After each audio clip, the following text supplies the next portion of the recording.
今年刚刚召开的乌镇互联网大会真的是传递了不少重要的信号。很荣幸我也受邀参加，在现场待了好几天，听了不少论坛，也体验了很多新的技术。不得不说，这届世界互联网大会召开的背景很特殊，世界经济与全球正陷入窘境，而中国则需要靠这场大会释放出更多重要的信号。所以2022年末这场会议到底有哪些新信息呢？本期视频我们会由浅入深给大家解答，也会列举数字经济在未来几年的一些新重要方向。坚持看完，你一定会对数字经济有很多新的认识。在解读不同技术的同时，我也会穿插着带大家浏览国务院新闻办公室前不久刚发布的一个2万多字的白皮书，携手构建网络空间命运共同体白皮书。它的发布刚好比世界互联网大会早了2天，而且是用8个语种同时发布，可见受重视程度之高啊！在很多人看来，这部白皮书也是中国给世界经济开出的一剂重要药方。毕竟这轮全球经济的复苏主要就是靠中国数字经济的增长。在世界宏观经济增速放缓的背景下，我们国内很多省市的数字经济的复合增长率仍可以达到年化14%以上。这次大会也很明显，互联网这3个字已经被数字化所取代，未来最好的创业机会也将在数字化领域。那这时估计很多观众会有疑问那前些年总提的互联网化和这2年提的数字化，在语境上又有什么区别呢？目前业界喜欢这样来做区分，数字经济的发展分为上半场和下半场。上半场是互联网化，主要目标是让信息能够异地双向传输，更强调链接，以电商社交内容为核心，主要靠消费互联网驱动增长，但因为网民使用总时长已经逼近顶端，其增量红利逐渐消退。下半场是目前正在进行的数字化，会从2020持续到2030。是的，刚刚开始。数字化的2大核心是产业数字化和数字产业化，相信很多常看报告的也老看到这2词儿。那我们也解释一下，根据测算，哪怕只在航空、电力、医疗保健、铁路、油气5个领域不增加人力的情况下，靠数字化只仅提升10%的效率，理论上就可以多出来14000多亿人民币这是巨大的增量。而且更多的行业可不仅仅是只提升10%的效率，而这个就是产业数字化要解决的。那可能有观众会说可惜我们这个行业早就 IT 化了， IT 部也是业内的标配，被改造提效的空间不大了。这里我们举一个例子，在旧的工业时代，我们维护检查设备可能是靠车间里的值班人员定期巡回检查，主要是用手摸目视耳听的方法，有经验的老师傅用小锤在不同的部位敲一敲，就可以知道可能存在的问题，然后定期填写车间设备维修统计表，再经过数个流程录入到 IT 系统中。但一般真出了问题造成产线停工工厂也只能去 IT 系统里临时调取出一些简单数据，比如这个设备曾经的维修负责人以及维修的时间。但是现在很多工厂给设备安装上震动传感器后可以做到每天24小时不断检测设备震动数据，靠算法分析，甚至可以预测设备可能在什么时间出哪些故障，并主动把异常的信息推送给工程师，相当于给设备装了一堆听诊器。只不过这个听诊器最高采样频率能有几千赫兹，而这个技术想要广泛应用，则要依赖很多新的数字技术的成熟，比如要有团队做人工智能的算法，要有相应的工业软件开发，或是要有成熟的工业云平台服务商，工业网关也要能集成多种协议等等。企业内部传统的小 IT 部门不可能把这些都搞定。当然，随着采集更多的数据，处理这些数据本身的过程也能够让数据越来越有生命力，本身也能独立成为生产要素了，可以不断的去服务更多的客户。这个就是数字产业化。所以产业数字化强调垂直行业效率的提升，数字产业化强调信息基础设施的广泛搭建和让数据变成通用的生产要素。当然不同的行业所处的阶段不一样，一般越是发展快的行业，互联网化、产业数字化、数字产业化3者的重合度越高，比如典型的电商行业。2021年中国制造业数字化支出为1156.5亿美元，占全球数字化支出的14.64%，但国内的制造业增加值2021年可是占了全球的30%的，这说明数字化还有巨大的确定性空间。未来10年，国内会增加数百亿个传感器，从各个角落收集数据。所以国家为了构建数字产融新生态，在5年前就成立了中国互联网投资基金。以上是发起单位和出资企业。今年的大会展会上，他们宣传的被投企业都是以基础软件和 To B 服务为主了。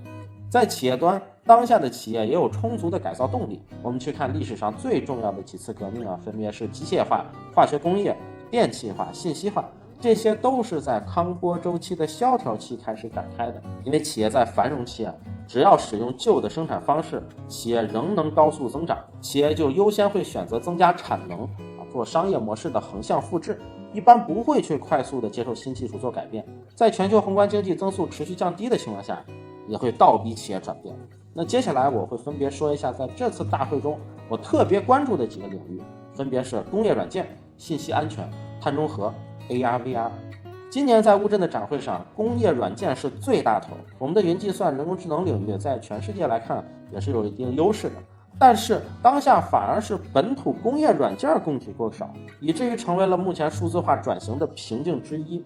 比如建筑造价软件基本实现了100%国产化，但这是偏向运营管理类的工业软件。截止去年7月，银行的核心存储系统国产化率是40%，基础软件的数据库国产化率是20%，工业软件 EDA 国产化率仅有10%，CAD、CM、CAD 是15%，特别是研发设计类工业软件是绝对的硬骨头，开发需要大量交叉学科知识，如计算机、流体力学、结构力学、电子工程等等。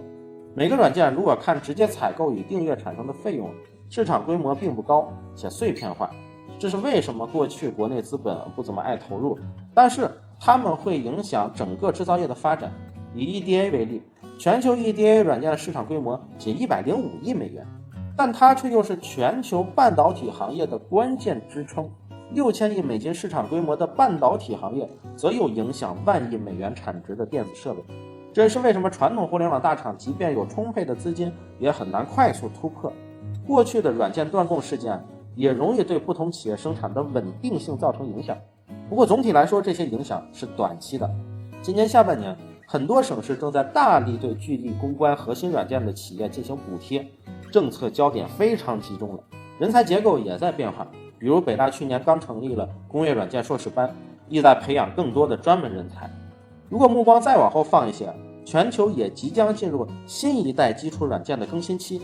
而新一代基础软件几乎都在开源体系中。中国也正在融入全球新标准，尝试参与新一轮标准的制定。接下来我们说信息安全，今年是数据安全市场爆发的一年，这2年做数据信息安全的公司增长都非常快，也是因为各种数据安全事件也越来越不正常。先是2018年底，万豪泄露3.38亿用户数据，在美国遭遇集体诉讼，索赔金额高达125亿美元。在2021年4月，又有来自106个国家的超过5.53亿的 Facebook 用户信息被泄露。今年5月，俄罗斯联邦储蓄银行遭遇了峰值流量高达450Gb 每秒的 DDoS 攻击。今年9月5日，在国家网络安全宣传周，中国国家计算机病毒应急处理中心发布了西北工业大学遭到网络攻击的报告。更多人开始意识到，过去网络安全解决是小安全问题，但是国家级对手也是一直存在的。另外，产业数字化阶段很重要的一个问题是，很多大企业甚至是需要保密的企业，过去对自身信息保护得很好，但是如今也会有很多中小企业作为这些大企业的供应链，他们也开始数字化。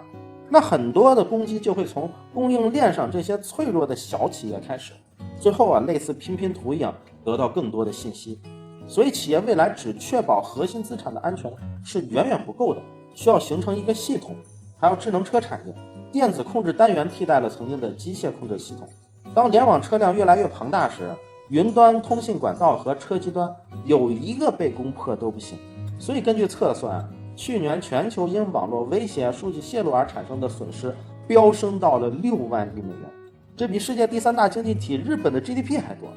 未来强调安全的传统汽车品牌，在智能车时代可能完全需要在新的领域进行大量投入。目前即便是最头部的车企在软件安全上的投入也是严重不足的，或者说安全永远是一个相对概念，因为未来这是在双方攻防领域展开的永恒博弈。安全与效率也是一对永恒的矛盾。过去移动互联网在只强调链接的时代实现高速扩张，也是建立在牺牲安全的前提下达成的。第3点，我们讲一讲碳中和与数字化。目前大家已经知道，中国将完成全球最高碳排放强度的降幅，用全球历史最短的时间实现双碳目标。这2年正是定标准的初期。那我在现场其实已经看到了一些平台型公司开始重点宣传个人碳账户的方案，帮助每个个体算清自己的碳账。未来每个人也能靠自己的碳账本从银行以及平台上获得一些权益。虽然还涉及到个人参与碳交易，但国外已有的先例还是很多的。